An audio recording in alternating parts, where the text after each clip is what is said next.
Friends, आज 10वीं के विज्ञान विषय में सबसे महत्वपूर्ण क्वेश्चनों की चर्चा करेंगे, क्योंकि हाई स्कूल के पेपर जस्ट प्रारंभ होने वाले हैं। इस पर हम महत्वपूर्ण क्वेश्चनों की प्रतिदिन चर्चा किया करेंगे। सभी इसको वीडियो को देखें और उन क्वेश्चनों की तैयारी करते हुए उनको बहुत ही अच्छे ढंग से तैयार करें, जिससे आपको किसी प्रकार की आगे समस्या नहीं होगी। मैं प्रत्येक अध्यायों के क्वेश्चनों को प्रतिदिन आपके सामने आपको रखूंगा और उनकी आप लोग तैयारी करें। सबसे पहली बात है, पहला अध्याय आपका है रासायनिक अभिक्रियाएं।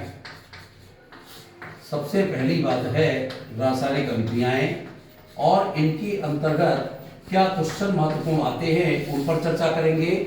और जिसमें आप लोगों को छात्रों को मेन समस्या होती है समीकरणों में, और निश्चित रूप से समीकरण आपको बहुत अच्छे से हम बताएंगे। समीकरणों को कैसे करते हैं, उनको संतुलित कैसे करते हैं, ये महत्वपूर्ण इस पर है। और यही बच्चों को 10वीं में दिक्कत आती है, उस पर ही आप लोगों को महत्वपूर्ण चीज़ों को ध्यान देना है। बात सबसे पहले आती है किस पाठ में, मात्र अभिकारक क्या है और उत्पाद क्या है। तो अभिकारक तो आप जानते हैं कि जो क्रिया में भाग लेने वाले पदार्थ होते हैं वह कहलाएंगे अभिकारक, और क्रिया के फलस्वरूप बनने वाले जो उत्पाद होते हैं, जो यौगिक बनते हैं, उन्हें कहते हैं हम उत्पाद, और इसको इंग्लिश से कहते हैं प्रोडक्ट। और ये कहलाते हैं आपके एक्सेप्टर, यानी जितने भी अभिकारक होते हैं उनके अंतर्गत रासायनिक अभिक्रियाओं में जो हमारे तत्व या यौगिक भाग लेते हैं उन्हें कहते हैं अभिकारक, और रासायनिक अभिक्रिया के फलस्वरूप जो पदार्थ बनेंगे वो कहलाते हैं उत्पाद। बात आती है सबसे पहले रासायनिक अभिक्रिया की। रासायनिक अभिक्रिया की, तो रासायनिक अभिक्रिया ऐसी अभिक्रियाएं जो दो या दो से अधिक यौगिकों के आपस में संयोग से मिलकर के कोई नए पदार्थ का निर्माण करती हैं, वो कहलाती हैं आपकी रासायनिक अभिक्रियाएं। कोई भी एक हम समीकरण ले सकते हैं। मान लीजिए हमने कोई भी एक तत्व लिया, यहाँ तत्व लिया हमने Na, और Na कहलाता है सोडियम। सोडियम को मान लो हमने किसी के साथ, ये पानी के साथ अभिकृत किया, ये जो बने हुए हमारे पदार्थ हैं ये कहलाते हैं अभिकारक। ये क्या कहलाते हैं? अभिकारक है। और ये आपका एक तत्व है और ये कोई ना कोई एक यौगिक है। और जब ये आपस में मिलेंगे तो सबसे पहले हमने कक्षा 9th में भी आप लोग पढ़ चुके हैं कि जो सोडियम होता है, सोडियम के जो संयुक्ता होती है वो धन की 1 होती है, और धन की 1 संयुक्ता इसके साथ जब Na के साथ OH मिलेगा तो OH जो हाइड्रोक्साइड होते हैं उसकी संयुक्ता -1 होती है। ये आप कक्षा 9th में पढ़ा था कि संयुक्ताएं हमेशा क्रमबद्ध तरीके से इंटरचेंज लगती हैं। यदि इसकी संयुक्ता है तो दूसरे तत्व में लगेगी और इसकी संयुक्ता यहाँ पर लगेगी, और प्लस और माइनस ही आपस में मिल करके और यहाँ बनाएंगे NaOH, और इसको अपन कहते हैं सोडियम हाइड्रोक्साइड। ये सोडियम हाइड्रोक्साइड है। अब बात आती है कि हमें रासायनिक समीकरण जो हमने लिखा है वह पूर्ण रूप से संतुलित होना चाहिए। संतुलित का मतलब है हमारे प्रोडक्ट और हमारे जो अभिकारक हैं ये एक दूसरे के प्रत्येक तत्व और प्रत्येक यौगिक आपस में समतुल्य होना चाहिए, बराबर होना चाहिए। यदि हमने यहाँ पे देखा H के यहाँ पर 2 है और यहाँ पर हमारा H1 है, हमें दोनों तरफ बराबर करने के लिए हमें इसके साथ यहाँ पर हमने 2 लगाया है, तो यहाँ पर H के हमारे 2 हो गए, और जब H के यहाँ 2 हो गए तो यहाँ O के भी कितने हैं? 2 हैं। O के कितने हैं? 2 है। यदि हम यहाँ पर 2 लगा देंगे तो H के हो गए 4, जबकि यहाँ पे H के O के कितने हैं? 2 है। तो हमें इसको बैलेंस करने के लिए हमें दोनों तरफ की संख्या बराबर होना चाहिए। जब दोनों तरफ की संख्या बराबर होंगी तभी ये हमारा सही होगा। यदि हमारी संख्या बराबर नहीं है तो ये पूर्ण रूप से सही नहीं हो सकता। इसके लिए हमें कोई भी समीकरण संतुलित जब करना है तो समीकरण संतुलन के लिए हमें हर चीज की जरूरत है। मान लो हमने यहाँ पर लिया, और सरलतम भाषा पहले बताएं, हमने एक तत्व लिया सोडियम और एक तत्व लिया क्लोरीन। यदि ये सरलतम भाषा सबसे पहले देखें तो सोडियम और क्लोरीन, सोडियम का -+1 होता है और क्लोरीन का -1 होता है। ये दोनों मिलकर के बनाएंगे NaCl। और जब NaCl बनेगा, यहाँ पर Cl के 2 है तो हमने यदि यहाँ 2 लगा दिया तो सोडियम के आगे भी 2 लगाना पड़ेगा, क्योंकि यहाँ सोडियम के 2 हो गए और क्लोरीन का 1 हो गया। इस तरह से दोनों मिलकर के सोडियम क्लोराइड का निर्माण करेंगे। सबसे पहले इन बातों को ध्यान रखना है। या हमें कोई भी चीज है, सोडियम हाइड्रोक्साइड है या कोई भी हाइड्रोक्लोरिक अम्ल है, हमें किसी भी रासायनिक अभिक्रिया को लिखना है तो रासायनिक अभिकरण। और एक उदाहरण दें आपको, यदि हमने Fe लिया, Fe कहलाता आयरन या लोहा, और यदि यहाँ पर क्लोरीन से ये भी क्रिया करेगा तो हमें यह पता होना चाहिए कि Fe की बैलेंसी जो संयुक्ताएं होती है वो 2 प्रकार की होती हैं। एक Fe की 2+ होती है, इसको हम पढ़ते हैं फेरस, और Fe की जो 3 होती है इसको पढ़ते हैं हम फेरिक। ये दोनों यौगिक हमारे इसके साथ मिल सकते हैं और मिल करके Fe के साथ ये Cl मिलेगा, तो जब 2 संयुक्ता मिलेंगी तो हमने बताया Fe की 2 होती है, क्लोरीन की -1 होती है। तो -1 तो लिखी नहीं जाएगी, इस तरफ से इसमें +2 इसमें लगेगी और -1 इसमें लिखेगी, तो 1 लिखा नहीं जाएगा और सीधे यहाँ बनेगा FeCl2 और इसका नाम हो जाएगा फेरस क्लोराइड। इसका नाम बन जाएगा फेरस क्लोराइड। हम यदि संख्याओं को देखें तो Cl की यहाँ 2 है और Cl के यहाँ पे 2 हैं, इन दोनों बराबर है। Fe हमारा 1 है तो ये भी बराबर है। यदि इसी के रूप में हमने दूसरा लिखा कि Fe की क्रिया हमने फिर Cl2 से कराई तो ये बनेगा मान लो FeCl3। अब ये क्या बनेगा, ये हम लोग इसको पढ़ते हैं फेरिक, तो इसका नाम बन जाएगा फेरिक क्लोराइड। क्या नाम बन जाएगा, फेरिक क्लोराइड। अब यहाँ Cl के 2 हैं जबकि यहाँ 3 है। जब विषम संख्या में होती है तो इसको हम आंशिक और अनुमान विशेष समीकरण संतुलित करते हुए, यदि हमने 3 का गुणा यहाँ पे 2 पे कर दिया तो यहाँ होगा 3 दूनी 6। क्लोरीन कितने हो गए, यहाँ पे 6 हो गए, और यदि हम 2 में से 3 का गुणा करें तो यहाँ भी 3 दूनी 6 हो गए।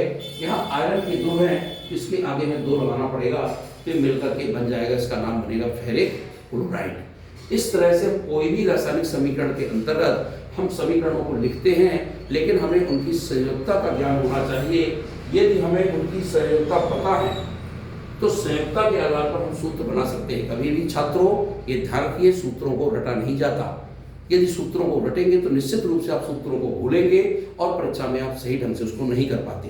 परीक्षा में करने के लिए हमें सबसे पहले सबके सिर्फ प्रतीक या सिंबल पता होना चाहिए, उनकी संयोजकताएं पता होना चाहिए। जब इन दोनों संयोजकताएं पता करेंगे तो इसके आधार पर हम सूत्रों को लिख सकते हैं और नया कोई यौगिक तैयार कर सकते हैं। इस तरह से रासायनिक अभिक्रियाओं को किसी भी रूप में हम कोई भी चीज लें, लेकिन रासायनिक अभिक्रियाओं को हम लिख सकते हैं। मान लो हमने यहाँ Cu लिया, Cu कहलाता है कापर। Cu कहलाता है कापर कहलाता है। यदि कापर के साथ हमने क्लोरीन से क्रिया कराई तो ये भी बनाता है CuCl2, क्योंकि कापर की जो बैलेंसी होती है 2+ की होती है क्यूप्रिक की।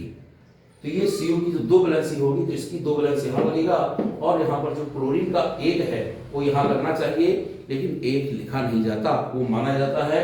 ये हो गया CuCl2 और ये हो गया कापर या क्यूप्रिक क्लोराइड। इस तरह से हम कोई भी समीकरणों को आसानी से लिख करके हम आप लोगों को बता सकते हैं। आपको इसमें जो भी समस्या हो तो इसमें हमें कमेंट करके निश्चित रूप से आप हमसे इसमें पूछें, और कमेंट करने के बाद आपका जो क्वेश्चन हो उसको लिखें और उसका हम आंसर आपको देंगे। इस तरह से हम आपको आगे महत्वपूर्ण क्वेश्चनों की चर्चा करेंगे। इन क्वेश्चनों में अभिकारक और उत्पाद परीक्षा में अक्सर आता है इस पाठ से। तो अभिकारक मैंने आपको बताया और उत्पाद बताया कि अभिकारक क्या है और उत्पाद क्या है।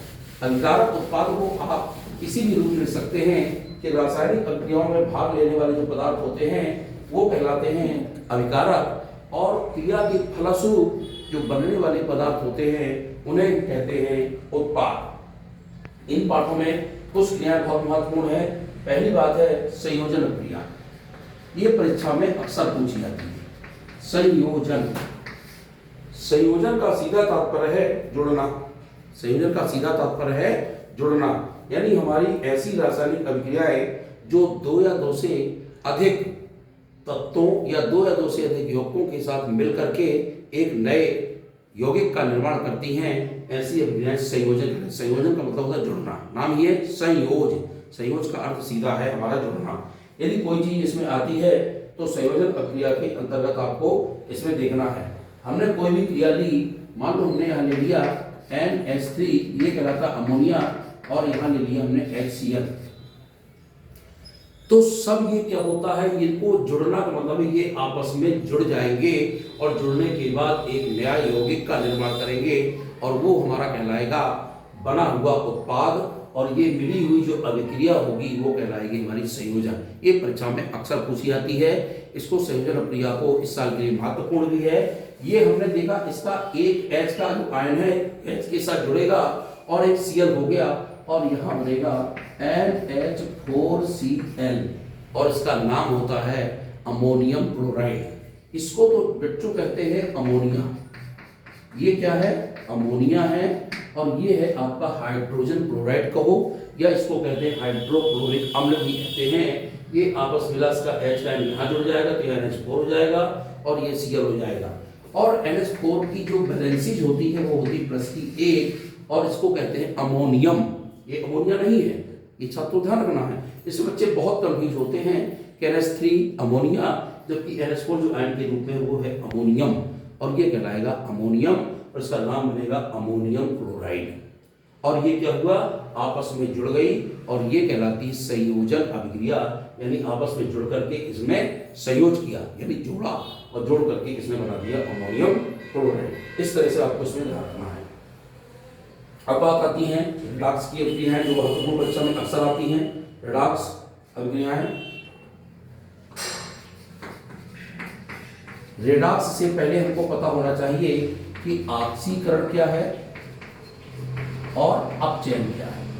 अपचयन को इंग्लिश में कहते हैं रिडक्शन और इसको कह लेते हैं ऑक्सीडेशन। आगे आपको पढ़ना है क्योंकि इसमें आगे बहुत पढ़ना है, इनके इंग्लिश नाम भी जानना बहुत जरूरी है। इसको कहते हैं ऑक्सीडेशन। 10वीं के छात्र अधिकतर हिंदी तो पढ़ते ही हैं लेकिन हिंदी मीडियम के छात्रों को कुछ ना कुछ इंग्लिश के वर्ड सीखना अत्यंत जरूरी है ताकि आगे आपको किसी प्रकार की समस्या का सामना न करना पड़े। और जो रिडक्शन होता है उसको कहते हैं रिडक्शन। क्या कहते हैं, रिडक्शन। ये आपको पता होना चाहिए और कोई चीज़ यदि आपको अच्छी लगे तो निश्चित रूप से आप अपनी नोटबुक में उसको नोट भी करें। जब समीकरणों को बार बार लिखेंगे तो आगे भविष्य में आपको किसी प्रकार की समस्या का सामना नहीं करना पड़ेगा। बात आती है अपचयन और ऑक्सीकरण की। तो ऑक्सीकरण जो ऑक्सीडेशन है कैसे होता है और अपचयन कैसे होता है इसकी चर्चा बाद में करेंगे। निश्चित रूप से आपको अच्छा लगे तो इसको सब्सक्राइब करें। मैं कल से आपको वीडियो में शाम से और अपलोड करूँगा वीडियो को जिसमें महत्वपूर्ण क्वेश्चनों की चर्चा करेंगे कि कौन कौन से परीक्षा में 26 के लिए जो आने वाले क्वेश्चन हैं उनको हम निश्चित रूप से आपको बताएंगे। उन क्वेश्चनों को आप नोट भी करें और अपनी नोटबुक में लिखें भी निश्चित रूप से।